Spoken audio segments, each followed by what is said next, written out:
Pragaras įsivyrauja Pekine, artimuosiuose rytuose ir prieš Trumpą nusiteikusioje žiniasklaidoje. Tuo pačiu metu Trumpas rengia paprastą ir žiaurę pinklę – priversti kiekvieną priešininką atskleisti savo priklausomybę viso pasaulio akivaizdoje. Kinija priklauso nuo stabilumo, kad išlaikytų prekybą, energiją ir įtaką, o Iranas priklauso nuo Kinijos apsaugos, kad neliktų izoliuotas. Kai Amerikos spaudimas stiprėja, prieš Trumpą nusiteikusi žiniasklaida remiasi įvaizdžiu prezidento, kuris yra įspraustas į kampą, pasimetęs ir apsuptas chaoso.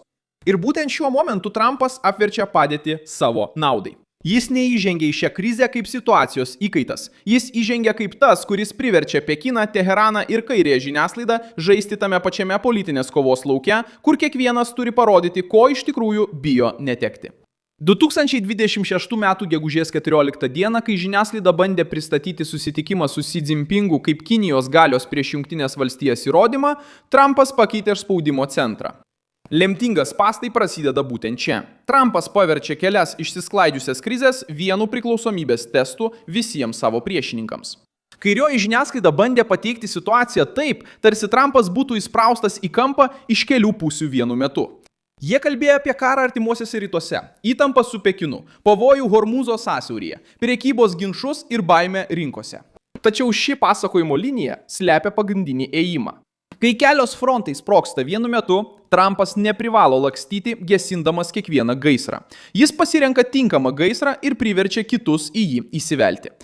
Baltieji rūmai pareiškė, kad Trumpas ir Xi susitarė, jog Hormūzo sąsiauris turi likti atviras energijos srautui. Ir kad Iranas negali įsigyti branduolinio ginklo. Būtent tuo metu, kai Irano karas buvo pagrindinė tema, amerikiečių vizitas į Kiniją. Tuoj viską papasakosiu, bet dabar norėsi užsiprenumeruoti kanalą, kad ir toliau būtum gerai informuotas. Informacija realių laikų, aukščiausios kokybės žurnalistika, kokią tik esate matę pagal patikimumo standartą – Milsonas Alvesas. Xi Jinpingas norėjo pasirodyti kaip tvirtas lyderis Trumpo akivaizdoje. Bandė pabrėžti Taivanio klausimą kaip įspėjimą, sakydamas, kad klaida šią temą galėtų nukreipti santykius pavojinga linkme. Tik Trumpas nesutiko likti įstrigęs prie temos, kurią pasirinko Pekinas. Jis įtraukė Iraną į pokalbį, iškėlė Hormūzą, kalbėjo apie energetiką, prekybą, tarifus ir saugumą. Spąstai tapo akivaizdus. Jei Kinija nori būti laikoma pasaulinė galybė, tuomet ji turi elgtis kaip pasaulinė galybė. Negalima pirkti naftos, derėti su Teheranu, ginti savo interesus ir tada apsimesti, kad neturi nieko bendra su chaosu artimuosiuose rytuose. Būtent tada kita pusė pradėjo painiotis. Iranas, kuris bandė pasinaudoti krize kaip spaudimo priemonę, pradėjo leisti tam tikriems Kinijos laivams plaukti per Hormūzo sąsiaurį po diplomatinių prašymų.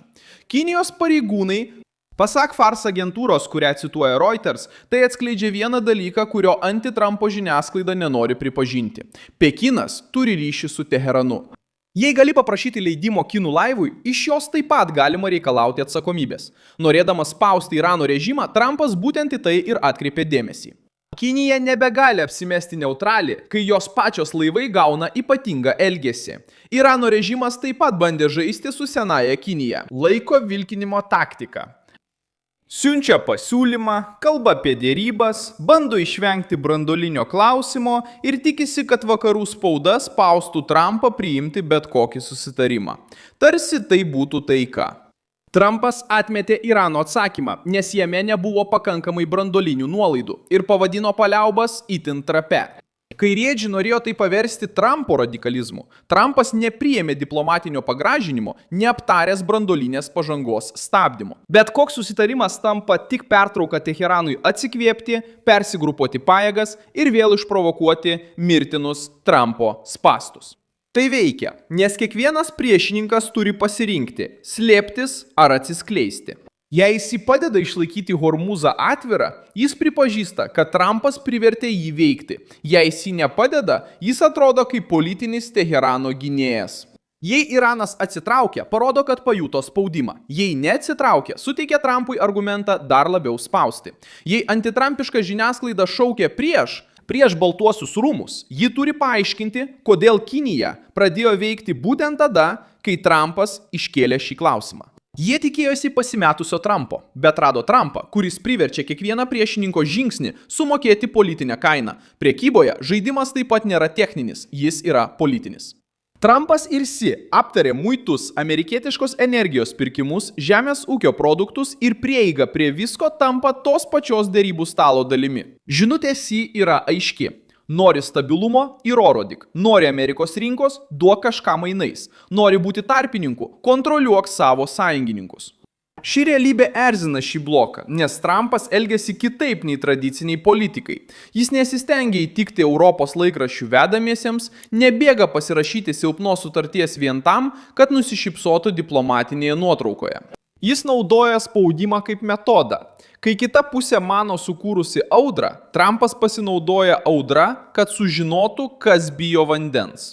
Kairė bet kokį ryžtingą Jungtinių valstijų žingsnį laiko pavojumi, bet viską pateisina. Kai autoritariniai režimai sukelia krizę, kai Iranas grasina, tai vadinama regioninė įtampa.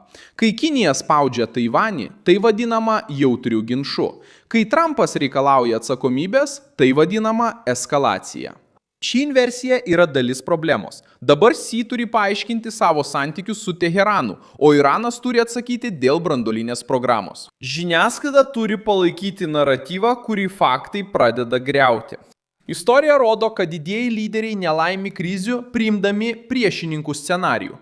1983 metais Ronaldas Reiganas Sovietų sąjungą pavadino blogio imperija ir daugelio buvo laikomas neatsakingų, provokuojančių ir pavojingų. Spauda ir diplomatiniai sluoksniai. Diplomatai sakė, kad toks tonas gali pabloginti šaltąjį karą, tačiau Reiganas suprato, kad Maskvai svarbu atrodyti nenugalimai. Kol Sovietų sąjunga slėpė ekonominius, technologinius ir politinius silpnumus, jis darė spaudimą per retoriką, gynybą, technologijas ir sąjungas. Sovietų sąjunga bandė priešintis, tačiau buvo įtraukta į varžybas, kurių negalėjo išlaikyti. Donaldas Trumpas taiko šiuolaikinę šios logikos versiją. Jis neleidžia Kinijai pasirinkti tik Taivano, Iranui tik propagandos, o žiniasklaidai tik antraštės. Tada jis išplečia žaidimo lauką, kol priešininkas parodo, kur jam skauda. Kitos šalis taip pat tvirtina šią taisyklę. Izraelis susiduria su ginkluotomis grupuotėmis, kurios pirmiausia puola, o vėliau bando pasitelkti tarptautinės organizacijas, žiniasklaidą ir palankės vyriausybės, kad Izraelio atsaką pateiktų kaip Jeruzalės kaltę. Gyvena nuolatinės Kinijos grėsmės akivaizdoje. Gyvena Kinijos grėsmės sąlygomis. Salos gynyba laikoma provokacija. Jungtinė karalystė Folklando salose atsisakė sutikti, kad Argentina po invazijos diktuotų krizės eigą. Visais šiais atvejais pusė, kuri priima priešo primestą naratyvą, pradeda pralaimėti. Trumpas elgiasi priešingai. Jis priverčia Kiniją išeiti iš šešėlio, priverčia Iraną parodyti, ar jie nori tikro susitarimo, ar tik laiko. Dabar kitas žingsnis priklauso priešininkams. Kinija gali bendradarbiauti, kad išlaikytų Hormuzą atvirą ir iš esmės pripažinti, kad Trumpas privertė ją dirbti. Iranas gali nusileisti branduolinio klausimo atžvilgiu arba prisimti didesnės spaudimo riziką. Sąjungininkai, kurie mėgsta kritikuoti Vašingtoną, turės pasirinkti – skųstis Trumpu ar dėkoti už stabilumą, kurį tik Jungtinės valstijos sugeba užtikrinti, kai krizė paaštrėja. Trumpas naudoja ugnį, kad apsuptų tuos, kurie mane valdantis gaisrą. Aš esu Milsonas Alvesas. Milsonas Alvesas – tarptautinių santykių specialistas ir mano tikslas – kasdien pateikti jums teisingą informaciją. Naujienų nuorodos yra vaizdo įrašo aprašyme. Paspauskite patinka šiam vaizdo įrašui, užsiprenumeruokite kanalą ir pabaigoje peržiūrėkite komentarus, kad dar labiau įsitrauktumėte į Milsono Alveso bendruomenę.